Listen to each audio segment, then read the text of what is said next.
In the heart of a lush valley, surrounded by thick forests and red earth roads, lay the village of Umwaka. It was a place where laughter rose with the morning sun and stories danced around the evening fires. Children chased goats between mud houses, women pounded yam in rhythm, and the elders' voices carried wisdom older than the oldest tree. But one day, everything changed. It began with a whisper. At dawn, as the first rooster crowed, something felt wrong. Ngozi, a young girl known for her loud singing, stepped outside her mother's hut. She stretched, opened her mouth to greet the morning. Nothing came out. She frowned, tried again, louder this time. Still nothing. Her mother, Adaugo, noticed her distress. Ngozi, why are you? But Adaugo froze mid-sentence. She too could not hear her own voice. Within minutes, confusion spread like wildfire. Men tried calling across compounds. Women attempted to scold children. Babies cried, but no sound followed their tears. The entire village had lost its voice. At first, it seemed almost like a strange game. People laughed silently, pointing at each other, trying to communicate with exaggerated gestures. But as the sun climbed higher, the reality settled in. Silence was not peaceful. It was heavy. Without words, arguments could not be settled. Warnings could not be shouted. Songs could not be sung. Stories could not be told. The village felt broken. The elders gathered under the great Iroko tree, their faces lined with worry.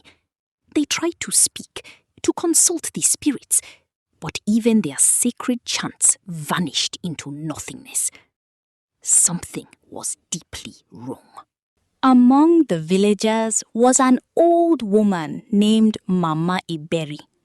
She was quiet, even before the silence came, but her eyes saw what others ignored. She remembered something. 3 days earlier, a stranger had come to Umwaka. A frail old man with dusty feet and tired eyes. He had asked for water, for food, for a place to rest. But the villagers had turned him away. They were busy preparing for the new yam festival.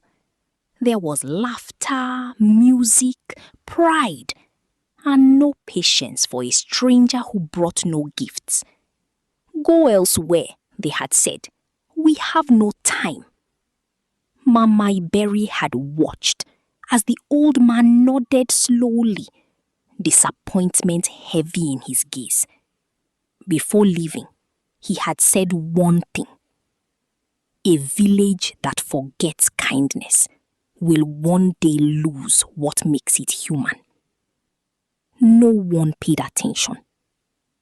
Until now. While the elders struggled, Ngozi, the young girl, sat quietly, thinking. She remembered the stranger. Unlike the others, she had smiled at him. She had wanted to bring him water, but her older brother had stopped her. Leave him, he had said. He is not our concern. Now, tears filled her eyes. Ngozi stood up suddenly. She could not speak, but she could act. She grabbed a small calabash, filled it with water, and packed some leftover food. Then she pointed toward the forest path where the old man had disappeared days ago. At first, no one understood. Then Mama Iberi nodded slowly. The message was clear. They had to find him. A group formed. Elders, young men, women, and Ngozi leading them. The forest was thick and unfamiliar. Without voices, coordination was difficult. They used hand signals, eye contact and trust. Hours passed. Fatigue grew. Some wanted to turn back, but Ngozi refused. Her determination was stronger than the silence. Finally, as the sun began to set, they found him. The old man sat beneath a massive tree as if he had been waiting. The villagers approached slowly. No one could speak. No one could apologize with words.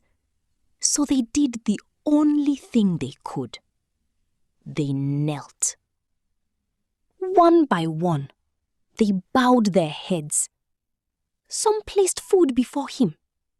Others poured water gently onto the earth as a sign of respect.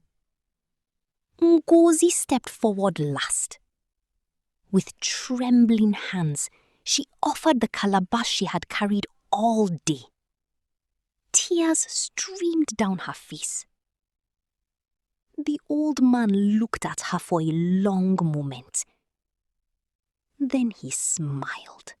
He stood up, surprisingly strong for his age.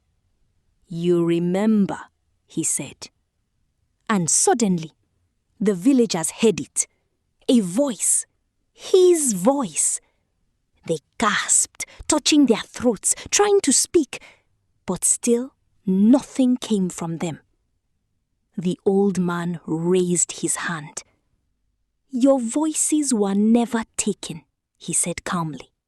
"They were hidden from you, so you could understand their value." He walked slowly among them. "You had words, but no kindness.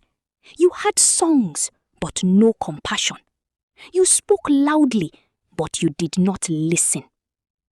The villagers lowered their heads in shame. Then he turned to Ngozi. But this child listened, even in silence. He touched her forehead gently. "Let your voices return, not as noise, but as meaning." A breeze passed through the trees. Leaves rustled. And then, a sound, soft at first. Ngozi gasped, "Mama!" Her voice, it had returned. One by one, the villagers began to speak again. Hesitant, emotional, overwhelmed. Some cried openly. Others laughed through tears. "Thank you," they shouted to the old man. But he was already walking away. When they returned to Umwaka, everything felt different. Voices were softer, but deeper. People listened more. They greeted strangers. They shared food. They remembered. And every evening, when stories were told around the fire, one story was never forgotten. The day the village went silent. Sometimes it is only in silence that we truly learn the value of our voice. And sometimes the greatest sound is kindness. Let us know if you enjoy our story. And don't forget to like, comment, share and subscribe. We will see you on our next video. Bye!